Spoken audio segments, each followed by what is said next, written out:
This is Jim Bradley, the author of the blog Under the Castro Oil Tree, and I'm going to share some of my blog from this week with you.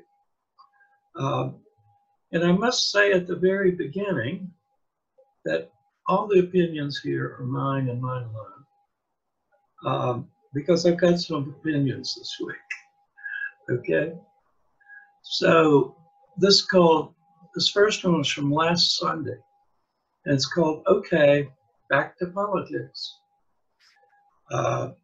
Birds aplenty in our yard today, lovely. We had virtual church, and Brian's sermon was great. In my 28 years at St. Paul's in New Haven and St. John's in Waterbury, I had assisting priests and seminarians galore and loved to hear them preach. But in the Middlesex cluster, I seldom have heard another voice but mine from the pulpit. So virtual church is good in that way. Enough of that, I'm back to politics. Chris Wallace interviewed the president this morning for Fox News. Chris is the most independent correspondent on that channel. He called fact checks on the president over and over. The president said that through an agreement with Bernie Sanders, Biden had agreed to defund the police. It's not true, and Chris pointed that out. The president asked an assistant for the text to the Biden-Sanders agreement and couldn't find what he had said was there because it wasn't. The president also said that we did more testing per capita than any country and had fewer deaths per capita from corona. Neither is true, and Chris called him out on it. He also said, the president, that the virus would go away, which he said many times, and it never has, and won't until we control the spread. Don't believe me, Google the interview. Time after time, the president lies, and Chris calls him on all his lies. It's amazing. The man in the most powerful position in the world seems to be a pathological liar. Astonishing that would be if it wasn't also frightening and harmful. Go watch the interview on Fox, for goodness sake. This is from Wednesday, July 22nd. It's called Birds Live on High. Birds live on high.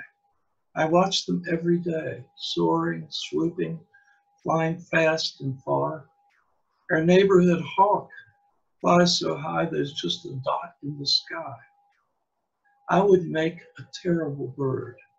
I hate heights.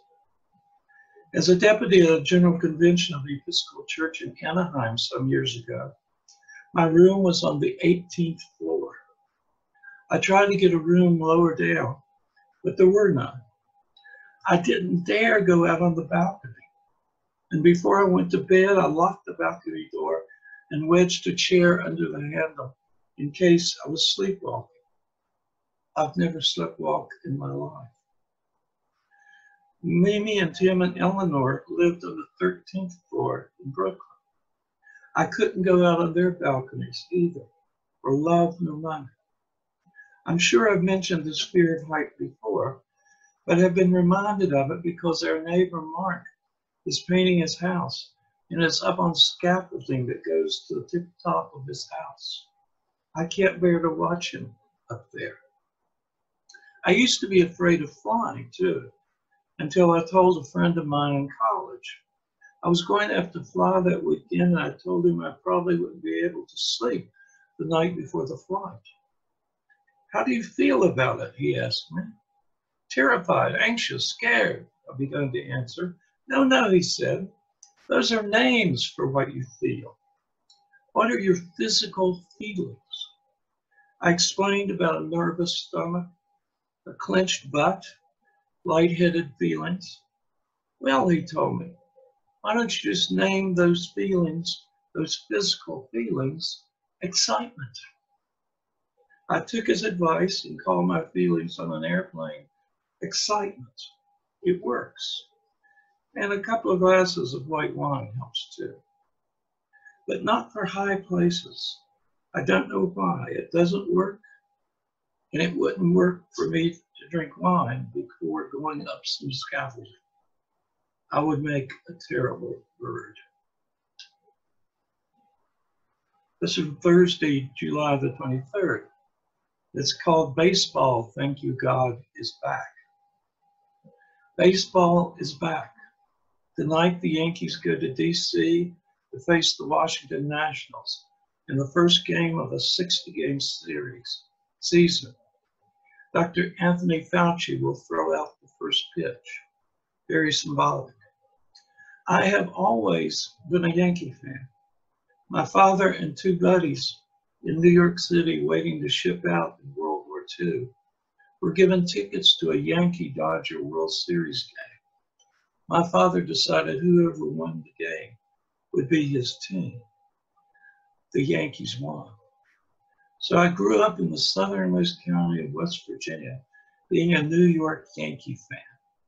My friends never understood. Sports, especially baseball, have been important to this country in times of crisis.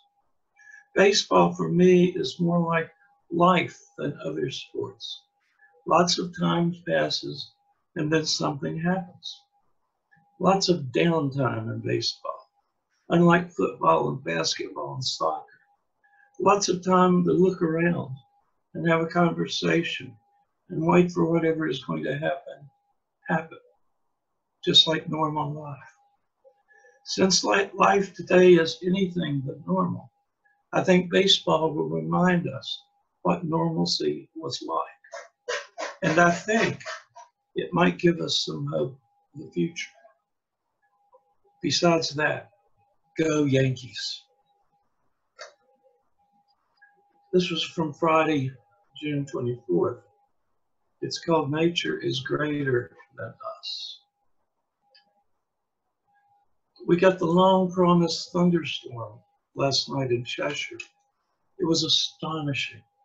Lots of thunder and lightning that outlined the trees perfectly.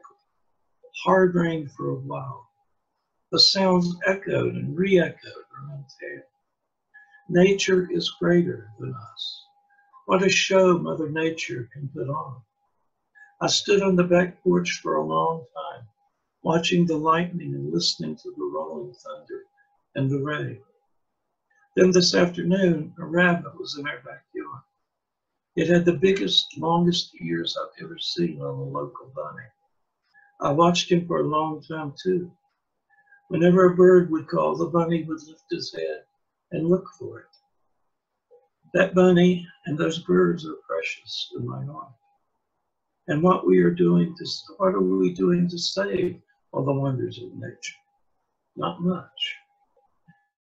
Maybe nature would be better off without us around. Ponder that. And this last one is from yesterday, July 25th. It's called I'm Writing Little This Week. I'm so upset with the president that I dare not write, since I couldn't avoid words that start with F and GD. The invasion of cities like Portland with unmarked, unnamed federal stormtroopers is such an egregious violation of the role of the military in our country. I can't decently write about it. And the Republicans in the Senate seem unable to pass a bill to address the financial needs of the virus has caused. Well, at least for Dirty Mitch to get enough votes to pass anything, he must rely on Democrats who will include more into the bill if it ever comes to a vote. The House passed a bill for financial help in May. It's now the end of July. The Senate has done nothing. Doodly squat. Never mind that things are going to hell with the virus. and there is still no leadership at a national level to deal with. And it has become a national response that is necessary, not leaving it up to the states who will do different things at different times and continue the virus. We're beginning to think we won't be able to go to Oak Island, North Carolina in September. North Carolina is a hot spot. And if we fly back, we could be put somewhere by Connecticut for 2 weeks. So much is happening, and I can't seem to settle down enough to write about it. I apologize. I woke up this morning and wasn't sure what day it was. That's how crazy things are right now. Days blur. Weeks pass without awareness. Nothing much makes sense. 100 days to the election. Pray and vote. Vote and pray. The opinions in this blog are mine and mine own. I'm Jim Bradley, the author of Under the Castro Tree.